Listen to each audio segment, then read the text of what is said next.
Continuamos aquí en Torremolinos, en abierto. Estamos en el Hotel Amaragua. Hoy nos hemos venido aquí a este restaurante La Ola, junto a la piscina. Se ve la playa, una maravilla de paisaje y unas ganas de vacaciones que tenemos, ¿verdad? Laura López, nuestra psicóloga y psicoanalista, bienvenida.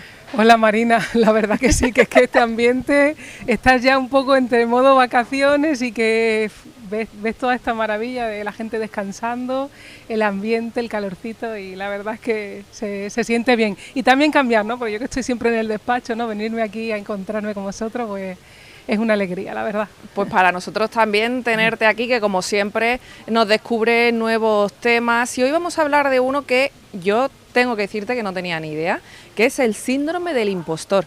Cuéntanos, explícanos un poquito en qué consiste este síndrome.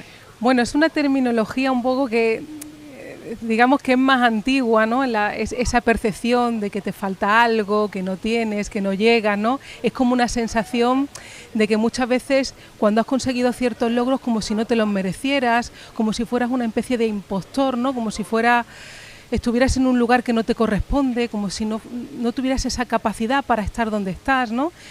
Digamos que es como una especie de inseguridad, ¿no? Ahora se le ha puesto ese nombre, se le llama, está muy de moda, ¿no? Hablar del síndrome de impostor o de impostora, y sobre todo más bien lo ponen también del lado de la mujer, porque vemos que también tiene que ver con una posición en la que es construir un poco las diferencias, tiene que ver con la posición femenina, ¿no? Entonces, digamos que es un poco así, lo podríamos describir como algo así, una sensación, ¿no? En el lugar donde estás, pues se cree que no es merecedor de lo que le está pasando, ¿no? Pero hay un contraste muy fuerte con la realidad, porque suelen ser personas exitosas, ¿no? Que llegan a lugares, ¿no?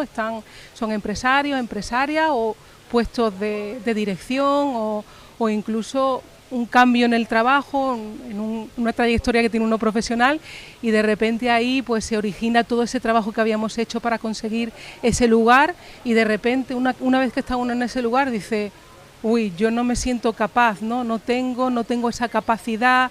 O no me lo merezco también, ¿no? No me lo merezco, o parece como que es impostado, ¿no? Que parece que eres un actor de tu propia vida, ¿no? Una actriz de tu propia vida, ¿no? Y claro, es una situación muy angustiante, ¿no? Claro. Porque claro, he trabajado todo este camino para estar ahí, y estoy ahí, y es como si no te reconocieras, o como si de repente te entrara una inseguridad y no fueses capaz de...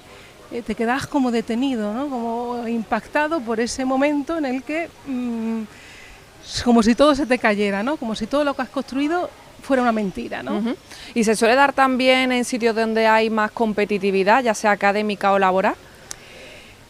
Yo entraría ahí un poco a andar, ahí un poco has dado en la tecla, ¿no? Porque es interesante cómo lo planteas, porque claro, realmente también es frente a nuestra situación ante los demás, porque claro, lo que realmente se pone ahí en juego es que no somos sin otros, que siempre va a haber algo que nos va a faltar, siempre va a haber una falta, pero si caemos en esa imagen infantil donde vemos al otro completo y yo fragmentado, ¿no? Porque es un momento en nuestro desarrollo psíquico en el que yo me siento fragmentado porque veo a un otro completo, es como si yo le atribuyera a la otra persona que es capaz, que ella puede, y que yo no.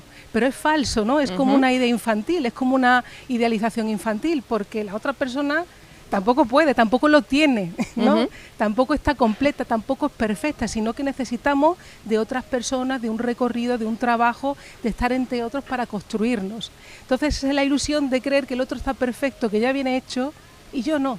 Y ahí es donde cae uno en esa ansia, ¿no? En esa falta que, ojo, es necesaria porque es el motor. Fíjate qué importante, es el motor de nuestra vida, tanto personal, profesional, de nuestro deseo. Si no construimos el deseo, que lo podemos poner, que va a ser el timón de nuestra vida en hacer nuestro camino, nos podemos quedar paralizados en esa imagen donde el otro tiene y yo no tengo, que es una cosa totalmente infantil, ¿no? Claro. Pero que nos pasa cada vez que hagamos nuestra vida, es como si también hubiera una agresividad, ¿no? Frente a la otra persona, porque me va a recordar que yo no estoy completo, que yo no soy perfecta, que también me hago, que también me desarrollo, pero ahí caemos en ese lugar, ¿no?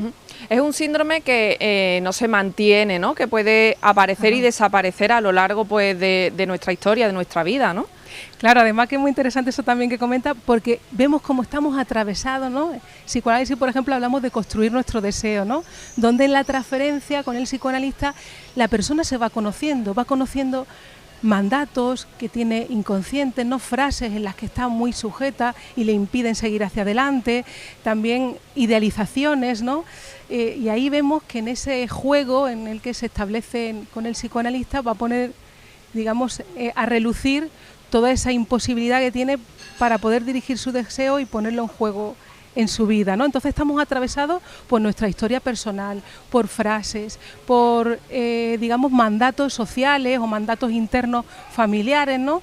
Que nos van a posicionar en ese lugar donde no puedo, no soy capaz, y donde ahí también vemos que también es un drama universal, ojo, porque también se habla mucho del síndrome de la impostora, se pone más en el lugar femenino, pero como te decía antes, es un drama universal porque nos va a poner a todo en juego ese paso a la feminidad, a construir la diferencia, en el sentido de que no somos iguales, ¿no? Hay momentos en el crecimiento de nuestro yo, ¿no? Donde vemos que el otro tiene y yo no tengo, ¿no? Y ahí nos quedamos en la mirada, ¿no? En ese momento de mirada donde creemos que el otro tiene algo que yo no tengo, que el otro es capaz y yo no, y nos quedamos ahí atrapados. Pero ahí es ese drama universal de decir, no, hay que construir la diferencia. Se puede, pero no es cuestión de tener o no tener, sino de intercambiar, de ese intercambio, de incluir a los demás, que trabajando se puede, ¿no? Y es por eso poner ese motor, el deseo, en la construcción de algo posible, no quedarte en un ideal imposible, ¿no? Y por eso es porque cada vez en nuestra vida tenemos que tomar decisiones. Y podemos caer otra vez en esa fijación de nuevo, en creer que es lo que me falta y nos quedamos atrapados en la angustia. Por eso, pero va a ser un momento, es seguir adelante, no creer en eso, porque es una cosa, hay que confiar en el camino, no tanto en esas voces interiores que provienen más de una cosa infantil que de lo que es propio del ser humano, propio de construir nuestro lugar en el mundo. ¿Nos podemos llegar a dar cuenta de que estamos sufriendo ese síndrome? Porque todo el mundo puede tener un mal día, ¿no? Y sentirse, compararse con el otro, decir, bueno, pues mira, a ver tal. Pero ¿en qué momento eso ya se convierte en una constante y tenemos que igual tratarlo? Lo has dicho muy bien, porque claro, te puede pasar en un momento, pero si eternizas ese momento, si lo vuelves constante y ya te paralizas, no puedes trabajar, te inhibes, ¿no? No es cuestión de decirte frases, sino lo padeces sin darte cuenta, ¿no? Cuando te pasa algo así como una decisión, un cambio, de repente te paralizas y eternizas ese momento. En lugar de ser un momento, atravesarlo y ya está, te quedas detenido. Es como que no puedes trabajar, vives afectado de eso sin poder manejarlo, ¿no? Es como que padeces de ello sin darte cuenta, es eternizar ese momento, pero no es algo que uno pueda controlar conscientemente, porque nadie quiere estar así, pero ya digo que es algo que tiene que ver, que es un drama universal con nuestra estructura, sí que hay que trabajarla, ¿no? De esa manera, con esa mirada psicoanalítica que te permite evolucionar, transformarte y no quedarte fijado en ese lugar donde eres fragmentado y el otro está completo, ¿no? Entonces, lo primero, acudir a un especialista, ¿no? Que nos ayude a tratar, que nos dé ciertas pautas, pues para salir de esa situación que te hace sentirte de menos ante otras personas. Claro, pero también es eso muy interesante cómo lo has planteado, porque claro, el pedirle al otro pautas, consejo, ya requiere de indicarle al otro que él tiene un saber que tú no tienes, otra vez que el otro está completo y tú no. Es un poco ayudarte a construir en ti otra posición diferente, ¿no? No es que el otro tiene y yo no tengo y el otro me va a dar el saber que yo no tengo. No, es trabajar contigo para ver qué frases, en qué posición estás, que te están impidiendo desarrollar eso que quieres desarrollar. No es como ayudarte a construir tu persona, tu deseo en tu vida. No atribuir siempre que es el médico, es el psicoanalista, es el jefe, es el compañero, el que tiene y yo no tengo. Claro, pero nos faltan herramientas, ¿no? Muchas veces. Claro, pero es eso, es ayudarte a construir otra versión de ti que te ayude a posicionarte de otra manera en el mundo, ¿no? A poder trabajar para ti, a poder trabajar para los otros, ¿no? A poder estar entre otros. No es que el otro va a tener algo que yo no tengo y me lo tiene que dar. No, es que se va construyendo, ¿no? Y digamos que llenarte de esos recursos, ¿no? Ayudarte a construir esos recursos en ti, porque si no caes otra vez en ese lugar donde el otro me tiene que dar algo que yo no tengo, y es ayudarte a desarrollarlo tú, a construirlo tú, porque si no dependes de alguien siempre para que te diga lo que tienes que hacer, o de alguien que te dé tu aprobación, te diga, ¿estás preparado? No, ya estás autorizado, no es como cuando empiezas a trabajar. Claro, cuando tienes un cliente nuevo, tienes una entrevista nueva, tú no sabes qué va a pasar. siempre va a haber una incertidumbre, siempre uno se siente que no está preparado o preparada. ¿Por qué? Porque va a haber siempre un elemento nuevo, pero hay que confiar porque ya tienes el título, ya has hecho un recorrido para estar ahí, ¿no? Y eso es lo que hay que confiar, ¿no? Porque siempre va a haber algo diferente, un elemento distinto, un ingrediente distinto, algo diferente que va a decir, ¿estoy preparado? No, hay que confiar. Hay que dejarse llevar por esa capacitación, ¿no? Porque siempre va a haber algo diferente que te va a hacer un clic y te va a dejar así como paralizado en la incertidumbre, pero hay que seguir, es normal, ¿no? Y Laura, ¿por qué se cree que afecta más a las mujeres que a los hombres? Porque es una cuestión de eso, de esa construcción de la diferencia, ¿no? De dar un paso más en ese lugar donde el otro tiene y yo no, que es una cosa de construir ese lugar femenino en el mundo, donde dar un paso, donde construir esa diferencia, porque llega un momento en el desarrollo de los niños donde unos tienen y otros no tienen, y donde uno está más sujeto a un ideal infantil, donde es la mamá la que le cubre todo, y uno tiene que traspasar esa barrera al mundo, donde se da cuenta que somos entre otros, que no es que uno tiene o no tiene, es que hay que intercambiar, ¿no? Es necesario las diferentes funciones, es construir nuestras funciones en el mundo. ¿Es porque somos también a lo mejor un poco más autoexigentes? Bueno, la autoexigencia también ahí juega un papel súper importante. ¿Por qué? Porque, como bien has dicho, ¿no? También es eso, es creer que está también el complejo de inferioridad, ¿no? Es que como tenemos construido un ideal tan alto, es que nunca voy a llegar, siempre me va a faltar, no llego, no puedo, ¿no?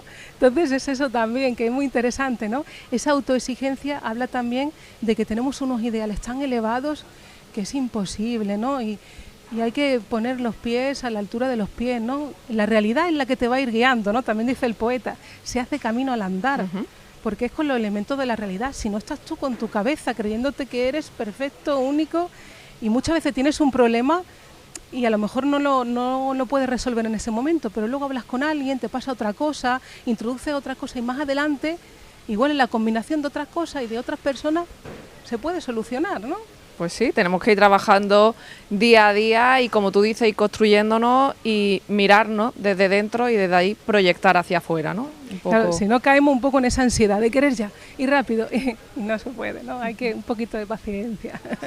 Bueno, Laura, pues muchísimas gracias por haber venido un día más aquí a nuestro programa. Yo creo que nos ha quedado muy claro este síndrome, que vamos a trabajarnos a nosotros mismos, que es lo importante, pues para ir eso avanzando día tras día. Muy bien, pues muchas gracias. Yo siempre avanzo con vosotros porque me obligáis también un poquito a estudiar algunas cosas, que es verdad que también os tengo que agradecer y bueno, y al público también por seguir fiel a nuestra entrevista.